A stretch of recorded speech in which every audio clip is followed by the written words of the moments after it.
Hello everyone, I'm Eszter Vajda. Thanks for joining us and welcome to Hometown Talents and Treasures. Our goal is to introduce you to citizens who in their own unique way enrich, educate, empower, or inspire others in the community.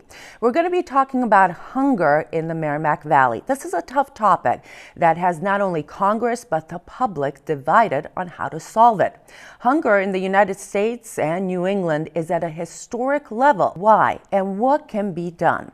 Our guests are Amy Pacina, the Executive Director of the Merrimack Valley Food Bank, and Linda Zimmerman is the Executive Director of Neighbors in Need. Ladies, welcome. Thank you for having me. It's nice to be here. These statistics are really scary, sad, astounding, but still a lot of people don't realize there is massive hunger in the United States and in Merrimack Valley. Yes, and viewers may be surprised to know that people right in their community, it could be their neighbors, that are struggling to pay all of their bills and, believe it or not, don't have enough money left over to buy something as basic as food. And there is not a shortage of food in the area or in the nation. It's the resources that are being strained. This is one of the most expensive areas of the nation to live. The rents are very high. If people are fortunate enough to own a home, they're struggling because perhaps they lost a job, and if they're lucky enough to get another job, it doesn't pay the same. There are also people who have had their hours reduced at their jobs because companies are finding it hard to exist and operate at a profit. So people are now forced to pay more toward their health coverage, which is a huge expense for a lot of people. But if people can get help with food so that they can work if they're fortunate enough to work, or look for work so the children can learn and develop and thrive, and not go to school hungry. Absolutely, it does. It has a huge effect on developmental and cognitive abilities, and when kids are hungry, they're distracted. Amy runs a food bank, and I run food pantries. So we're sort of the middleman. A lot of the food that we have comes from the food bank, not all of it, and we're delivering it directly to the families. We run 11 food pantries in the city of Lawrence.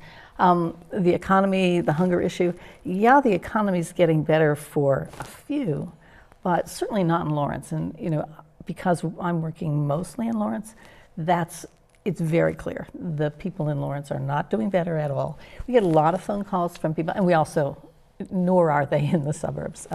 We get a lot of phone calls from people who are they're often looking for cash assistance. They need help with their rent. They need help with their heat. And I'll echo what Amy was saying. We can't do that.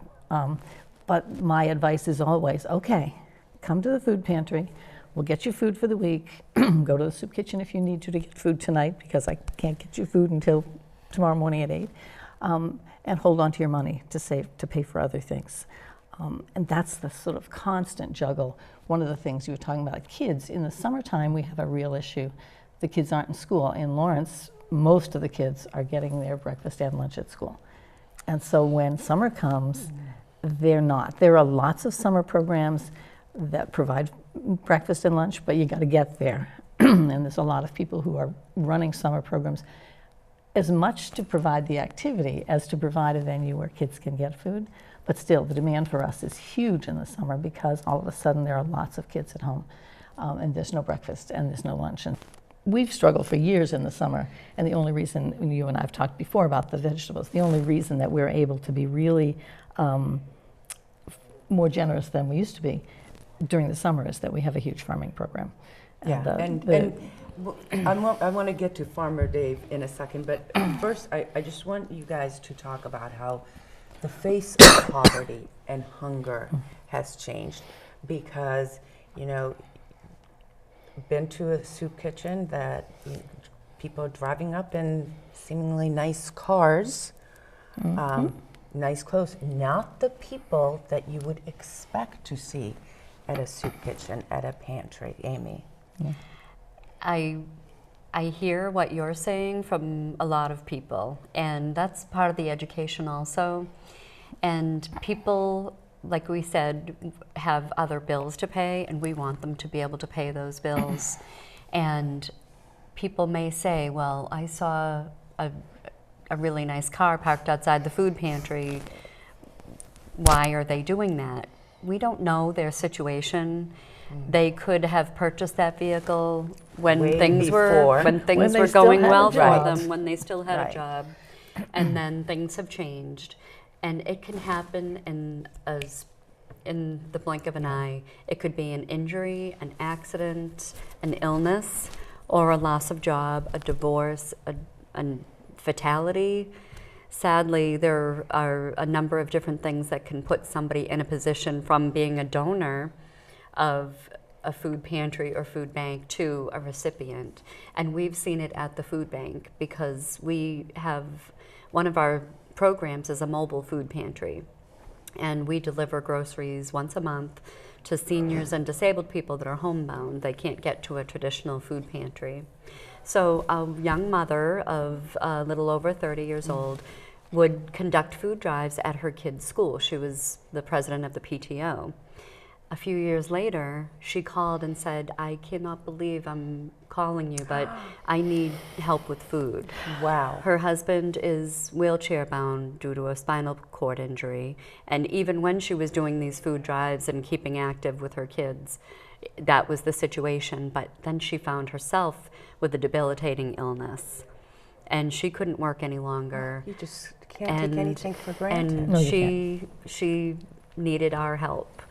And we were able to get her through those tough times because medical bills can be astronomical. And you know, it must take a lot for them to come and even ask. Courage. It's very hard to make that phone call. I have also a young mom who called, and she lives in one of the more affluent communities in a big, your big Andover box kind of house. And she called, and I knew it was the hardest phone call. She was in tears. She didn't really want to be making this phone call, but she had little kids. I don't know, maybe 3 kids under 6, I'm guessing. And her husband died. And even though I'm sure that in the long run, there would be resources for her, in the long run, but her friends were all saying, you got to sell your house now. Well, I got 3 little kids who just lost their father. I can't, so she's at the food bank, she's at the food pantry getting food so that she can get her kids fed while she figures out how to get through all of the legal stuff that she's got to get through because she's, suddenly out of nowhere lost her husband. Right. The stories are heartbreaking. I want you guys to address the issue of, especially in Lawrence, this case where the obesity is rampant, yet the poverty is rampant. And, Linda, you and I have discussed this. Unfortunately, cheap food is high in calorie and very unnutritious. So talk a little bit about that disparity and perhaps some of the misconceptions out there about obese people, and especially Lawrence. Yeah. Let me do the sort of quick and dirty Lawrence numbers. There are 76,000 people in Lawrence, and there is 1 supermarket in the city. There is a market basket around, there's one at the Loop, and there's probably 3 or 4 around the outside edges. But every one of them is an expensive cab or bus ride if you don't have a car. So you're having to go a fair distance to get affordable food. There are also 100 bodegas. So on every corner, if I'm a working mom with young kids and I get home from work at 5 o'clock and everybody's hungry, it's a whole lot easier to hand them $5 and say, go to the store and get something to eat than to really be able to get yourself and all of them, because you can't leave them home. You've got to take the whole family to the store, and it's a major operation to get food. It's really hard. And so the food that they're eating all too often is high sugar, high carbohydrate, low protein, high sodium, high fat, fast and easy. If you walk in the door of these stores, and cheap and inexpensive, and the produce in the small stores, and I don't really mean to be unkind to the small stores, but the small stores, the produce is probably cost 3 times as much as what you can buy at the supermarket. Well, in general, produce and the foods on the outskirts, right, have a higher nutrition but cost more. Yeah, but even there's a disparity between what's in the supermarket and what's in the small markets in terms of the cost of even healthy food. So you know those numbers add up to Lawrence kids in that survey that was about 2 years ago on childhood obesity. Lawrence has the highest childhood obesity rate in the state, which is 47%. 47% of school children in Lawrence are overweight or obese. That's not healthy. They're not. I mean, they're not. Again, you're back to not being able to learn.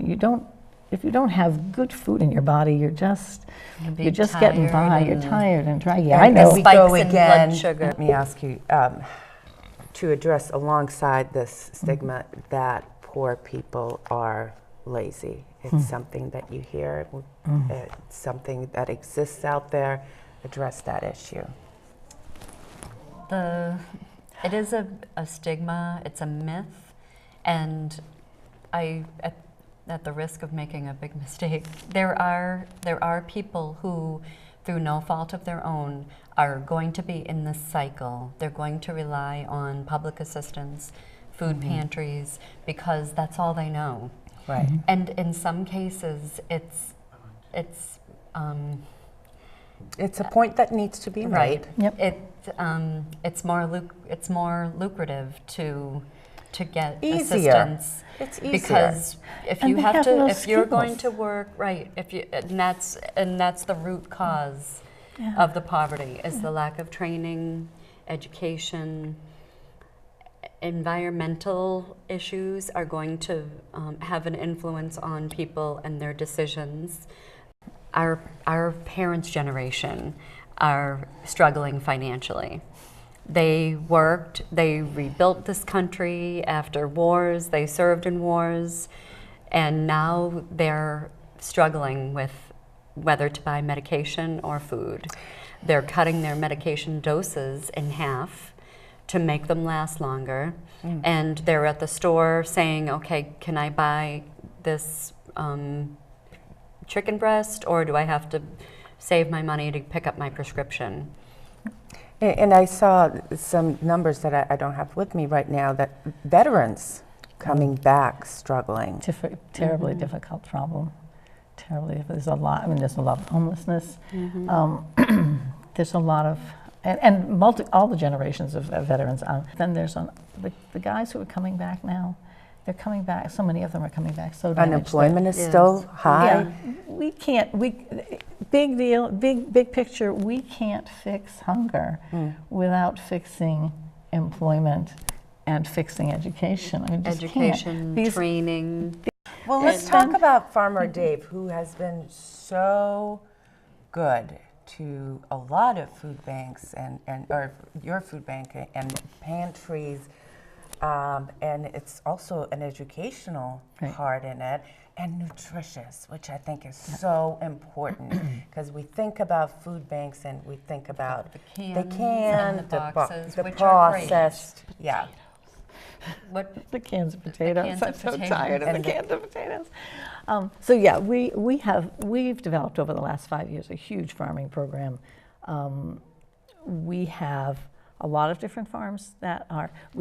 We get food from Farmer Dave. Both we have a complex arrangement because we have some of our funds pay for it. Some of the Project Bread funds pay for food that we buy from the CSA, and we also get from the Lawrence CSA, the Lawrence pickup location. We get whatever people don't pick up. So those people who are on vacation and don't pick up their food, we get that. So we have and something that's so cool that you mentioned is that you are, if people want to donate fresh fruits and vegetables.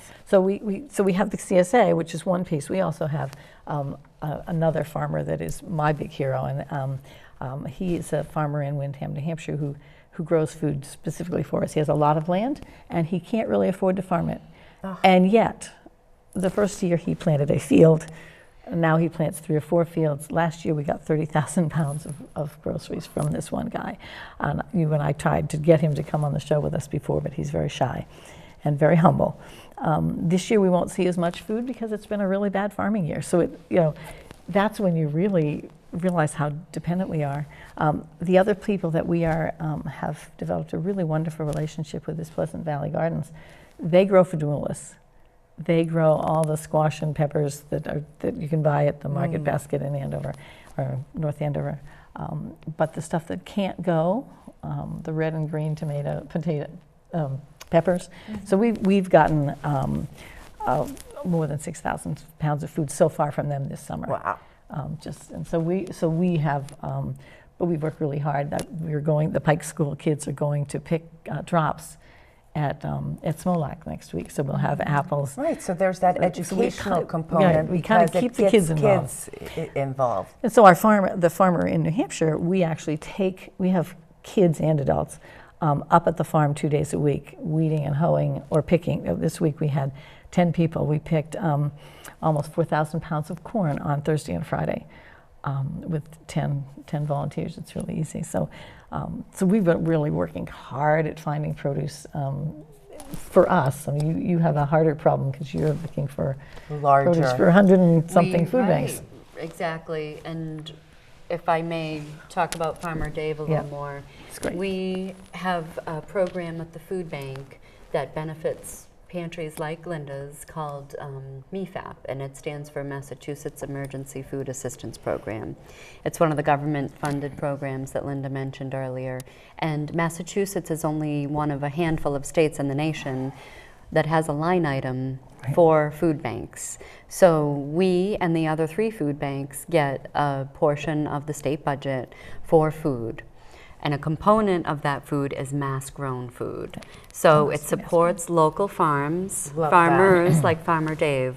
So we're able to purchase large quantities of potatoes, corn, whatever is in season, apples, from Farmer Dave, and he's really the only local farmer that we've purchased from. We have also purchased from New Entry Sustainable Gardening Program, which is a program in Lowell of community teamwork. And that program trains people to grow their own vegetables, and then they sell it at farmers markets. And a couple of the farmers markets in the greater Lowell area have donated produce to the food bank also. Right. Your final thoughts about what can be done. You mentioned education, to combat hunger, and also what kind of things do you have that are your biggest needs? And I think last time you mentioned diapers. Diapers and formula, which is something we don't think about. So Amy, go first. The food bank can use donations of several different kinds, and there are ways for anyone and everyone to help. They range from donating funds, which will be used to distribute food to between 60 and 70,000 people a month, or food, if people consider conducting a food drive of any size. And you can make it a theme. Linda mentioned the cereal theme. Peanut butter and jelly is a good thing to focus on, because peanut butter, tuna, are things that we just cannot keep enough of in our warehouse. So imagine those 110 programs all in need of peanut butter and tuna. So those are things that people can focus on if they like. And also time. Linda mentioned those volunteers that are picking corn at the farm. They're a treasure, because people, some people, if they're fortunate enough, may be able to write a check and mail it in to either Neighbors in Need or the Merrimack Valley Food Bank. But people don't seem to have enough time to manage their families and work, if they're fortunate enough to work, and to donate time. So volunteering is really good point. A treasured asset. It's really huge. And people can conduct a food drive at their place of work, worship, at their school, at Rotary. Exactly. We're doing a neighborhood food, block parties, and at special occasions, if somebody's having an anniversary party, birthday party. We've had young kids, and you probably have too, a lot of 9-year-olds who instead of gifts ask their party guests to bring food donations. Oh, that's awesome. So for a 9 or 10-year-old to be so selfless and ask for those donations is really a gift. So our needs are very similar. Our because of the population we serve, We particularly like rice and beans. We really like rice and beans. But we also, I'm very focused on that breakfast food stuff. Cereal's more expensive than meat, so the only cereal that I buy from the food bank, which is not really buying, but we pay administrative fee. But that's where I get, if I don't have donated cereal, it's coming from the food bank, because I won't buy that at the store. It's more expensive than me buying meat, and meat is more important. We have a matter of policy that everybody gets meat and dairy in addition to rice and beans or pasta and sauce, and so they're nutritionally balanced. Yeah, we work really hard at that, trying to make sure that we do that. So the small food budget that I have, and it's very small, it goes to buy mostly meat, so that we can have a goodly part of the meat that I buy is frozen ground turkey, but that's high protein, low fat. It's relatively nutritious in the realm of meat that we could buy. So that's important. With all this despair, with all the horrible stories you hear, what keeps you going, very briefly? Just to know that we're providing a life-saving basic necessity, and that people like Linda and her volunteers are not only giving the food to the individuals and families that visit the food pantries, but they're also giving them yes, we're not in this for the money. Oh, I know, Linda. No, but there is something. There are many, many days when the phone call I have with someone, I get a lot of 4 o'clock in the afternoon phone calls, and we don't have a food pantry at 4 o'clock in the afternoon. Our food pantries operate in the morning. So I'm often saying, you need to go to this location in the morning and you will get food. And if you really can't make it through the night, here's the soup kitchens that you can go to. So we do a lot of reference and referral, and the gratitude of that person on the phone who thought they couldn't give dinner to their kids is one of the things that keeps me going. That's important. People are, when they call, sometimes I don't even have to provide them with food. I need to provide them with hope. Wow. And that's a big, Beautifully big deal. said. Linda, Amy, thank you so much for all you do. Thank you. Thank you. That's our show for tonight. Please make sure you join our Facebook page, and if there is someone or an organization you would like to nominate to be featured on Hometown Talents and Treasures, email me. That email address is eszterandvajda@gmail.com. Remember, it can be anyone. The important thing is that they selflessly donate their talent and time to help others. Thanks so much for watching, and we'll see you next time.